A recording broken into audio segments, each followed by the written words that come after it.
I'm Sally Young. Welcome to my podcast, Everything New Orleans.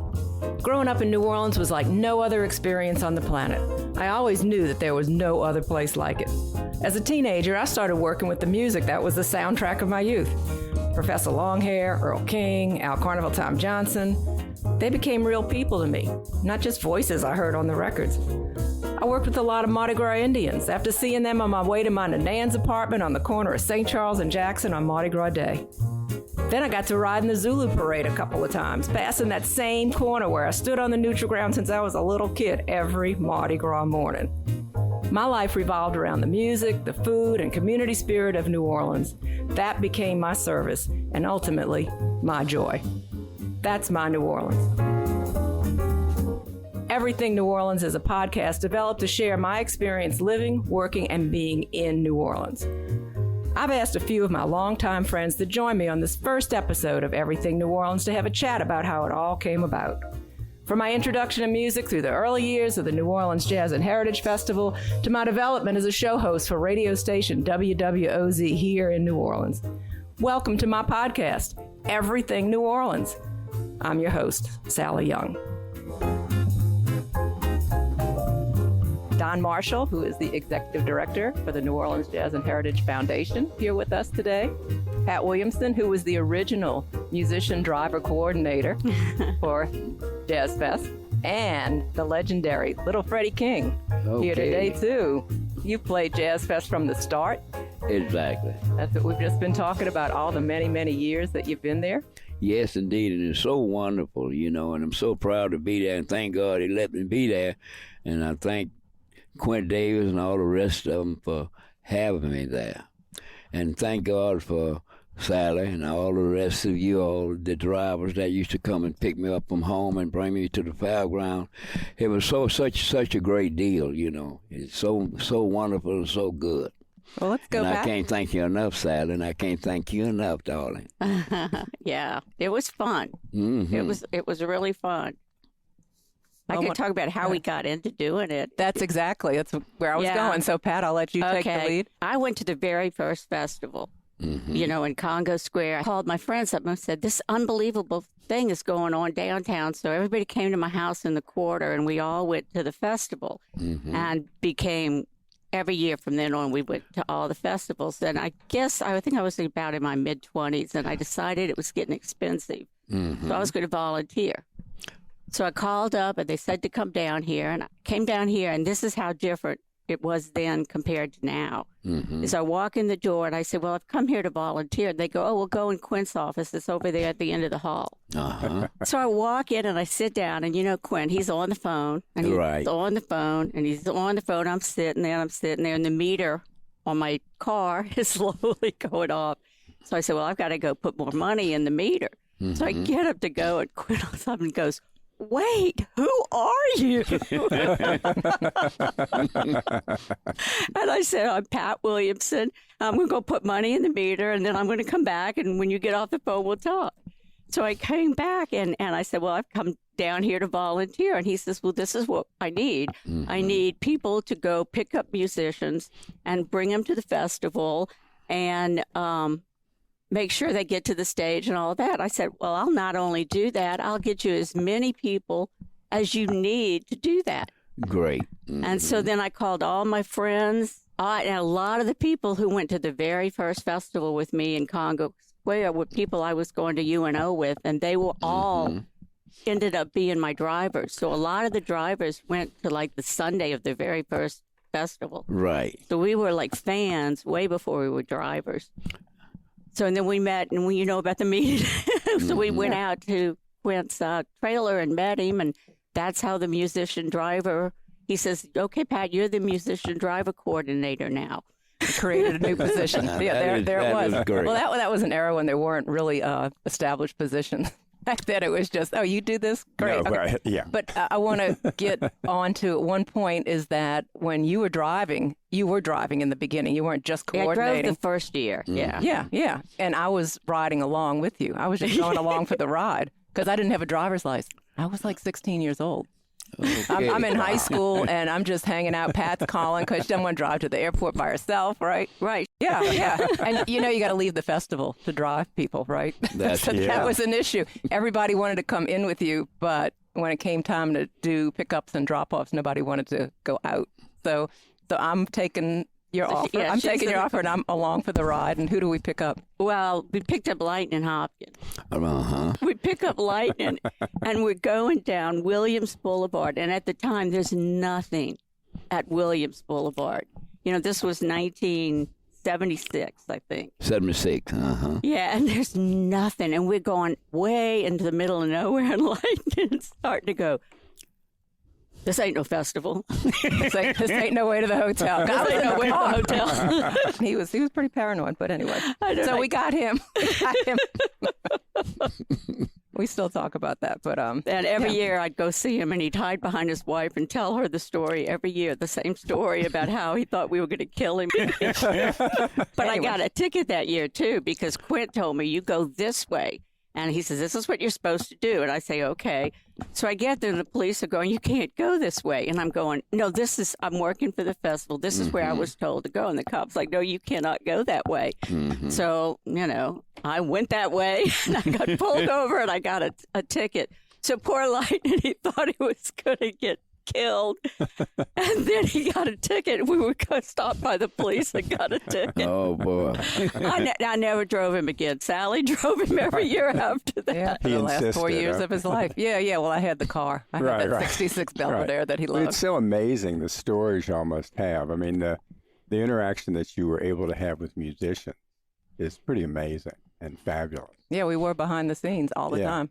And you were there, hands-on, supporting and working with musicians, which is so important and everything. So, pretty phenomenal. It was a labor of love back then. Yeah, that was a transition. That was a transition point that we weren't sitting in front of the stage in the audience anymore. Now we were behind, backstage. Right. And dealing with that. And I guess seeing less and less of the music out front and more of the scene in the back. It was definitely a transition. Yeah, and it was a labor of love. I mean, we didn't get paid for years and years and years. And then we got a small stipend to pay everybody. Mm-hmm. But everybody did it because they loved the music, they loved the festival, they loved the musicians. That's right. That's the truth. There's where Freddie came in. Yeah, first year I picked up Freddie, and then my sister picked him up, and then Sally picked him up. Uh-huh.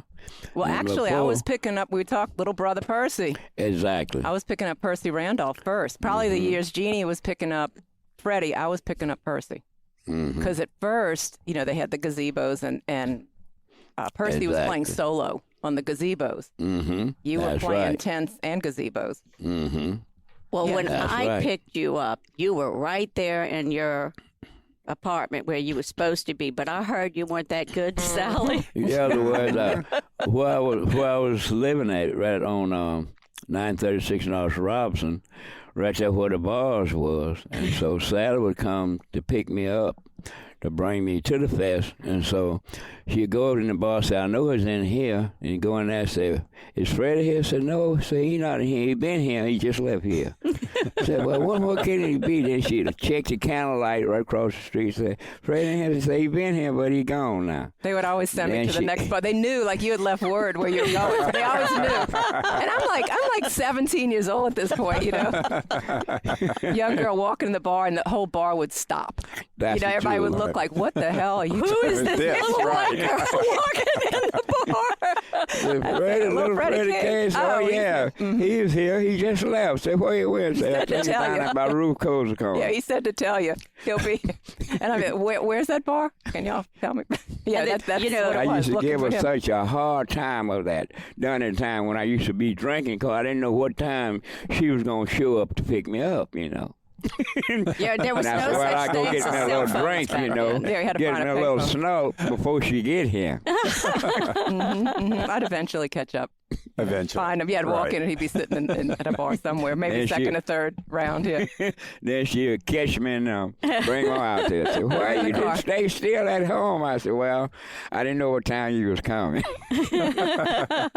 Well, you and Percy too. Exactly. Percy was taking she's supposed to pick me and Percy up the same time, and Percy jumped on his bicycle and go on back there. And then she had to put out an APB on him to find him, the police to find him. because she was supposed to pick him up, and he left on his bicycle. That's what I So did. the police stopped him back there. And Percy was so excited and everything, because he just knowed he was going to jail. Now, this is at the gates. The APB, I called Jazz Fest the office, the trailer on the infield, and they put the APB out, just security, the perimeter, all gates. There's going to be a little black man on a bicycle riding up. He doesn't have credentials, doesn't have tickets, but, get him in here. He's on a, gazebo. And they brought him in. That's what happened. Right. And he just knowed he was going to jail. Was he disappointed? He really was disappointed. And I told him, I said, no, Percy. I said, she going to pick both of us up. He said, man, I'm going to ride my bike. Said, she ain't come pick me up. Well, he didn't have a phone at all. He didn't have a phone at all, even with landlines. No. Exactly. Yeah. Only phone he had was at his house. Mm-hmm. Mm-hmm. Yeah. And we didn't have radios back then. We had beepers, and we had to go find a phone to call each other. I mean, this was like bare, bare budget, like just in the infancy of the whole Jazz Fest. That's right. Yeah. That's the truth. Yeah. Well, Don, I came to knowing you. I know over the years, festivals, all the foundation festivals and everything, but also in the grandstand. Right. Those are some good years. Right. You pretty much curated.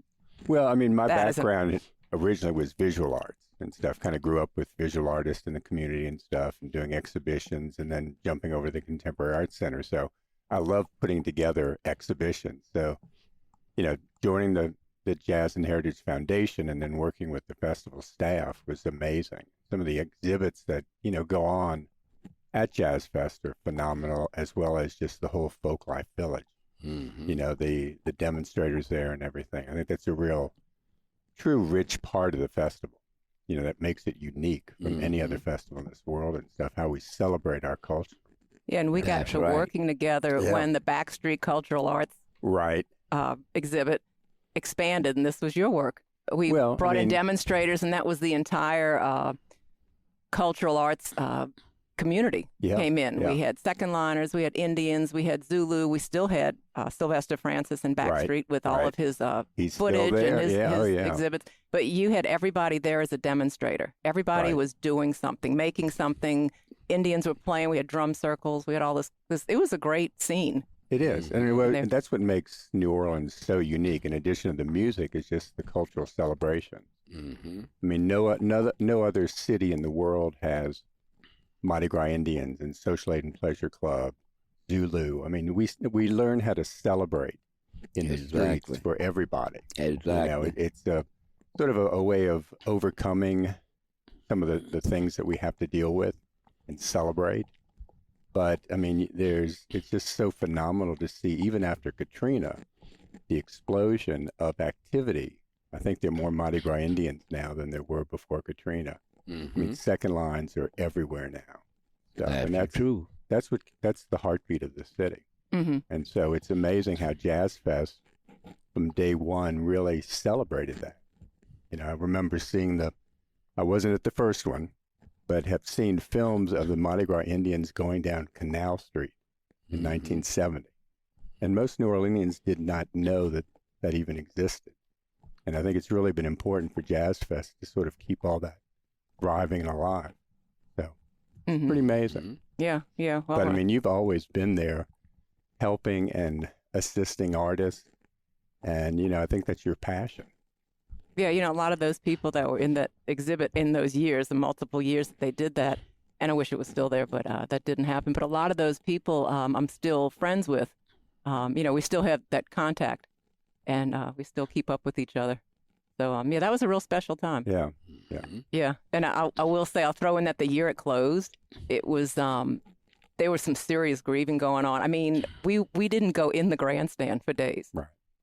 That's how affected everybody was. I mean, I would run into, Victor Harris and all these people that were at the festival, and they'd say, "Did you go in there yet?" And I'd say, Right. We couldn't even bring ourselves to go in there. It was like like somebody had died or something. We just couldn't even go in there. That's how much. That's how attached everybody was. That was the year they closed the grandstand. Yeah, it was shut down, and they still had the art exhibit. Just the fine art prints, but not the activity and all that. And it reverted back to where it started. Right. Backstreet Cultural Arts Exhibit. Right, So right. Sylvester was still there, and that's as it was. He used to be on the second floor, by the way, up there, and then they brought him down, and it became a really big thing. But and some of the people went out to folk life. Ronald Lewis, Victor Harris, the ones that would go outside. Right. Some people Right. wouldn't bring their stuff outside. It was too fragile. So, yeah, that was a real special couple of years.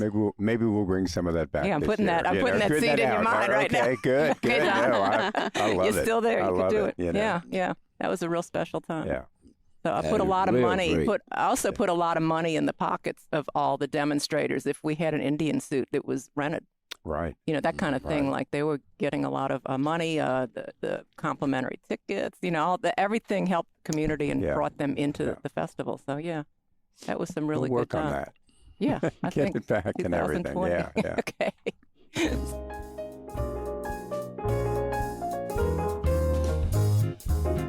Stay tuned for more of Everything New Orleans, the podcast that features conversations about New Orleans with real New Orleanians.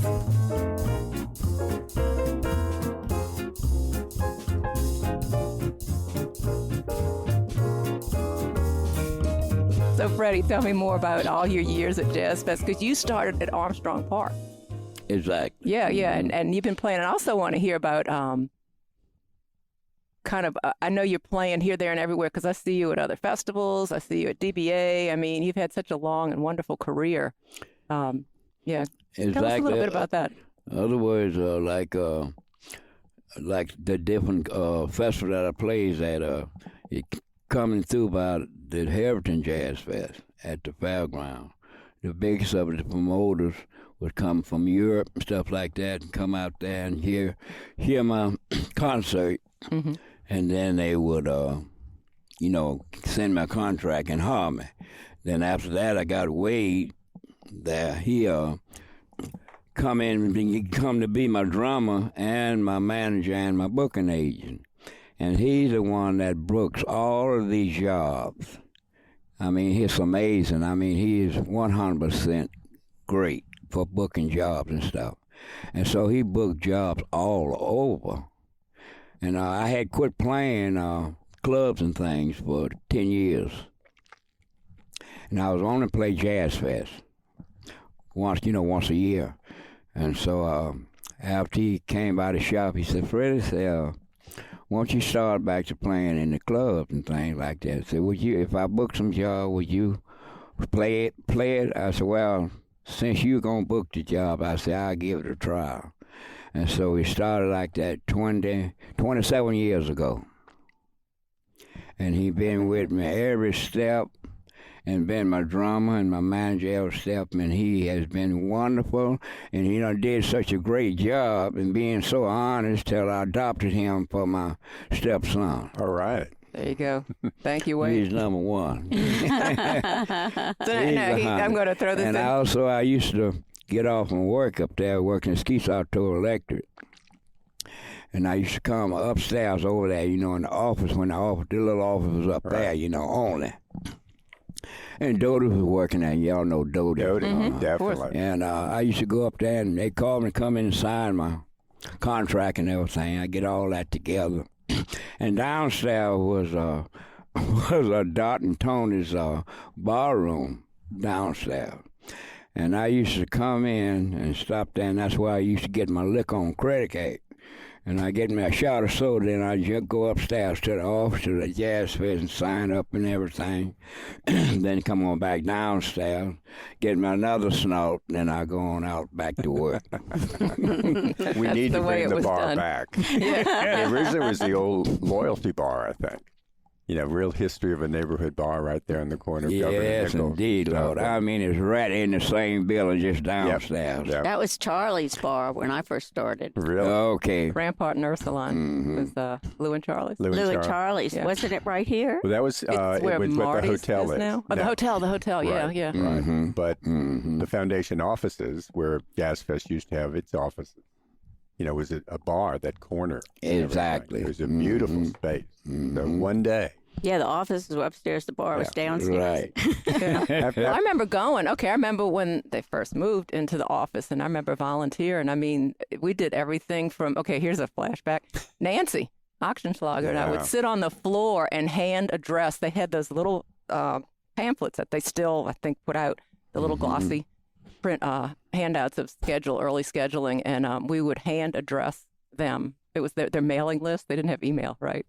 So we would write, we had like a little list that we would address them so they could mail them out. Then I mean, that was like my, and bulk mail. Yeah, we didn't have any of that. I mean, that was my earliest Jazz Fest memories. It was amazing what just on shoestring and lots of volunteers built this festival from the beginning. That's true. And people just loved the music, and they were willing to do anything to make.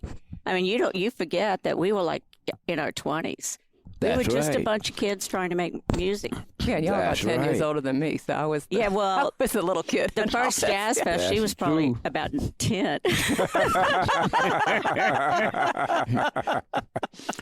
First Jazz Fest. During that time, I was 27. Right. Well, when I started driving, I think I was 25, and my drivers ranged from 20 to 27. Mm-hmm. That's right. And not, like Mike Stark, I was saying earlier, he rented a car out of his own money in order to drive because he wanted to do it so bad. Right. Mm-hmm. Mm-hmm. And what about the famous Schwegmann's trips? We used to go to the Fontainebleau right out of the fairgrounds coming up Esplanade, and we'd go stop at Schwegmann's on Broad. That was like just Whole Foods now. But the blind boys of Alabama always had to be taken to Schwegmann's. Oh, God, Lightning used to hit me up for bottles of CC. We'd go into the bar, right on the left, you'd walk in, and I'm buying him bottles of CC. And I'll tell you a story, that old Belvedere, the car, you remember the car. Mm-hmm. I could see him in the rearview mirror. He was always hitting on his bottle, right, and putting it in his pocket, And I remember one time he was so drunk he couldn't get out of the car, and I was like, Quentin is going to kill me. But I went and got the stage manager. That was a gazebo. And we lifted him up by an arm. I mean, we literally carried him to the stage, put him on a folding chair, and he played great. Mm-hmm. I mean, That's right. No he might have been problem, used to playing drunk. But wait, one time I dropped him at the airport, and I'm coming home, and I had to slam on my brakes for something. And when I slammed on the brakes, about 3 bottles came flying out. And I was like, wait a minute, I thought he's sitting on the same bottle the whole They always knew different bottles. Right. He was picking it up on the way. I didn't realize how much he was drinking, but anyway, But he was good. Yeah, he was good. Time came to perform, huh? That's our guys, huh? Yes, indeed. Well, it was amazing to me because a lot of these stories, I'm the musician driver coordinator, and I don't know a lot of the challenges they're doing because after the first year, I didn't assign myself to drive anyone. I was just the emergency driver, but I was juggling everybody else's schedules. And then I hear these stories, and I'm so proud and amazed of the people who drove for me because they always got the musician there. They were never the kind of people who had to call and say, like Sally wouldn't call and say, well, I've lost, I've lost the musician. She'd go find him, And they managed to get them to the stage, to the airport, and just thinking on their feet, because lots of unexpected things would come up. I know what you mean. That's true. You hiding in the bars. Freddie, you were my biggest challenge. Every year. Her biggest challenge. Oh, congratulations. Great. Congratulations. I came from the Jazz Fest, and when I got off, I had to go to Jackson and Willard play at Irene's Club. And I guess up there I was so loaded, so they had to give me some punch at the Jazz Fest. And they had gin in it, and they had LSD in it, and everything else in it. And it tasted good, So I knocked down one glass. Oh, man, that's good. I said, give me the second glass. I got the second glass and knocked it out. And it looked like the world was coming to the end. And Big Will was there, and Lightning was there. But Lightning, he didn't drink none of it. I guess he knew what was happening. And I was so sick and drunk, looked like the whole world was going around. I said, if I ever get straight of this, I won't let that happen again. He so Roy told me, said, come on, man, I got to bring you on up to arena so you can play. I said, I don't think I can play. So I get up there, and then I begin to feel a little better. He put the fresh air on me and everything. Kind of come around and slow up a little bit. So I guess in the arena is set up and everything and started playing. And so somebody brought me another drink up there, and so Blue said, don't give him nothing else to drink. He done had enough to drink. I said, shut your mouth. You don't know what you're talking about if I had enough or not. I said, give me that drink. So I taken that drink. And he went upstairs there. When they went upstairs, they turned all that other over again. So my hangover had on over. So the other guy, I thought I really was playing, you know. So the other guy come up to me and said, man, you too drunk to play. I said, you don't sound good like you used to sound. I said, well, look, then I get some mad. I get some attitude. I said, you take your so-and-so guitar and play it yourself. He said, no, I don't mean it like that. I said, I don't mean for you to get angry. I said, I'm just telling you the truth. I said, well, if you don't want to play it, I said, I'm going to have to play it myself. Then I looked down at the guitar. And you know, a guitar don't have but 6 strings on it. But that guitar that night had 36 strings on it, and I didn't know which one to hit. I didn't know which one to hit, so I had to apologize to him. I said, you're right, I have had too much to drink. I don't know which string to hit. Stay tuned for more of Everything New Orleans, the podcast that captures stories about real New Orleans experiences. Well, you know, years later, after driving for you, you know, with the festival, Sally Shore, the links here.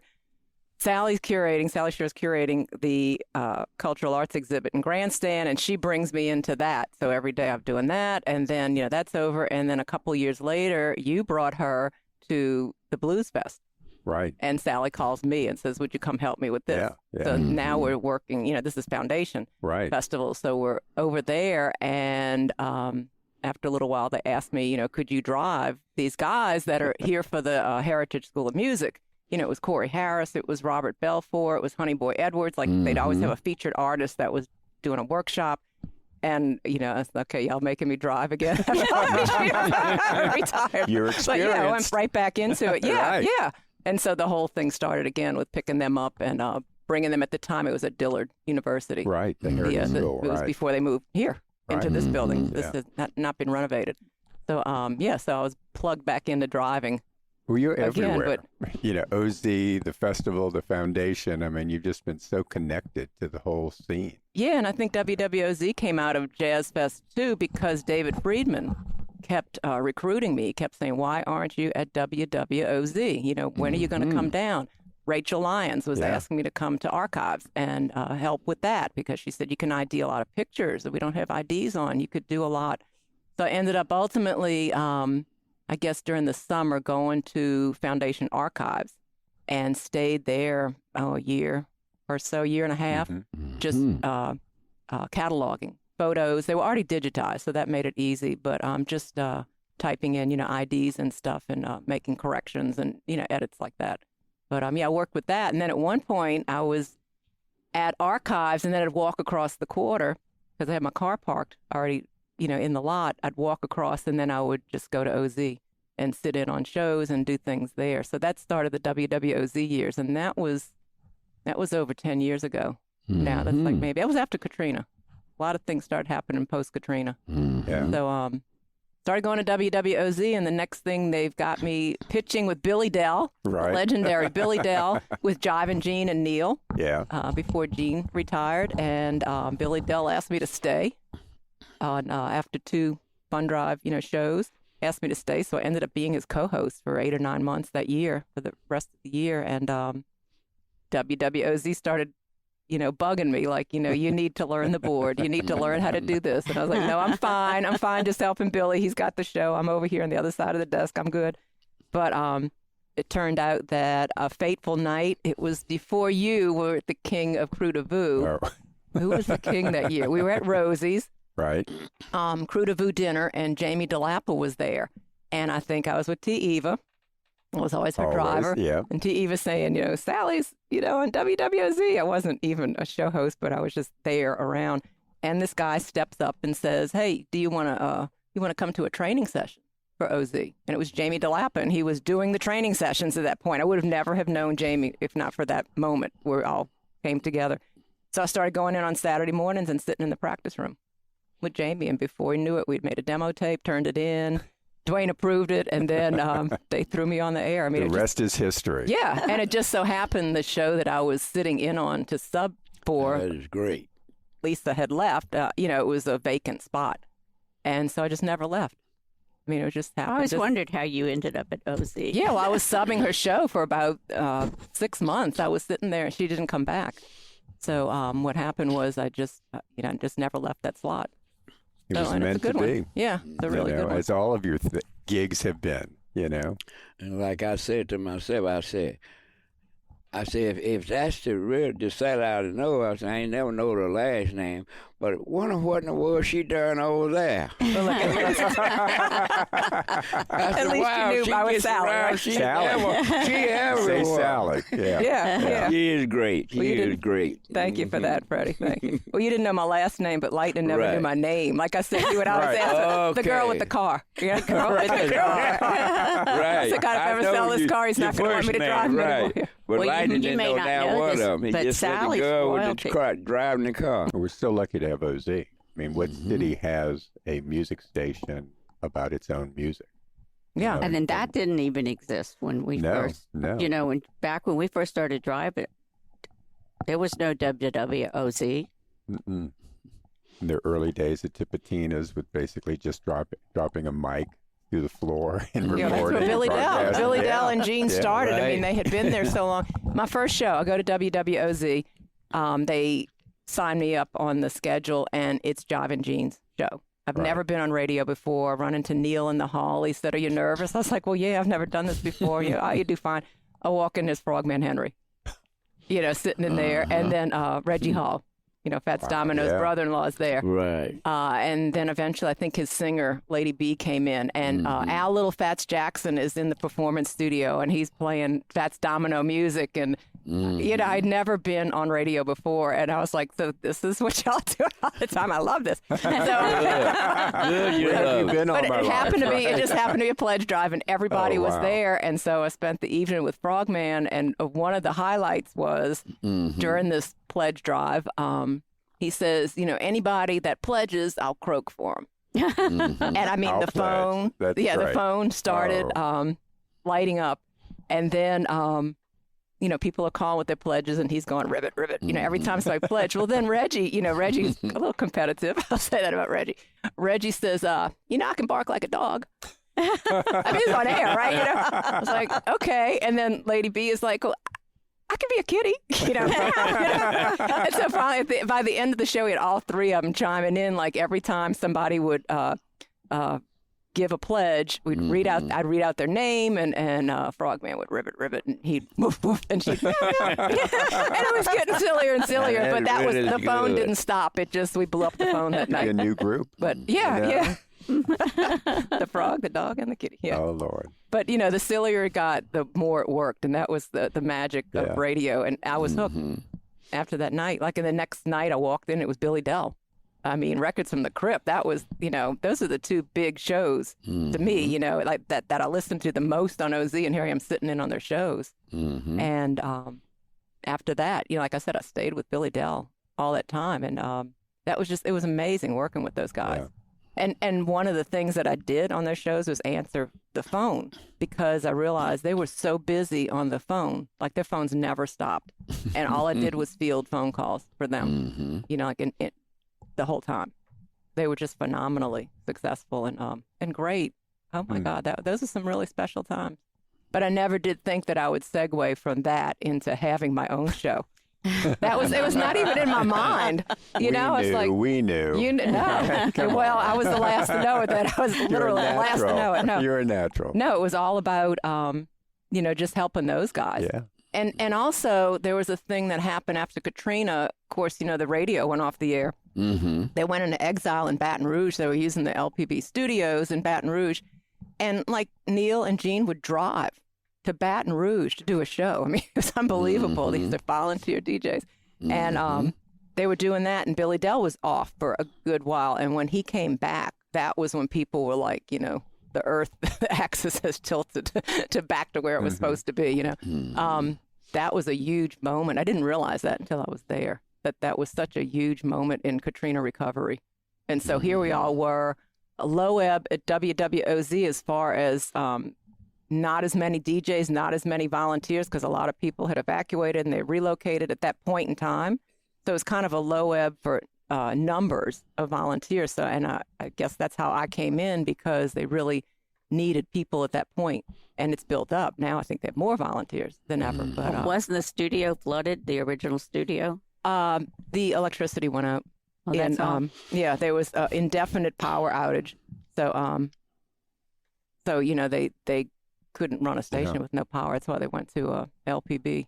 So yeah, so Freddie, and I know you're part of that. You are a regular at OZ. I've seen you there so many times. Yes, indeed. We way back when they was in the, you know, in the park there. Right. In the little shack in the park there, we used to go there all the time. The treehouse. And so Quacko there, he always keep me dated up what time to go in, you know. Because if it wasn't for him, I would miss out on a lot of different radio advertisers. And you're still doing it today. Still doing it. It's number one, you know. Yeah, but it's real good. Freddie, you're bigger and better than ever. I mean, you have just thank you grown and grown and grown, and now you're a worldwide legacy. That's true. You know? That would make you used to be New Orleans own, and you still belong to New Orleans. But wow. Only New Orleans got bucket blues, but now all over the good Lord's world, everywhere except two places, and that's in Australia and China. Only two places. Except, well. But all other places. When we going? Just visit. Been there,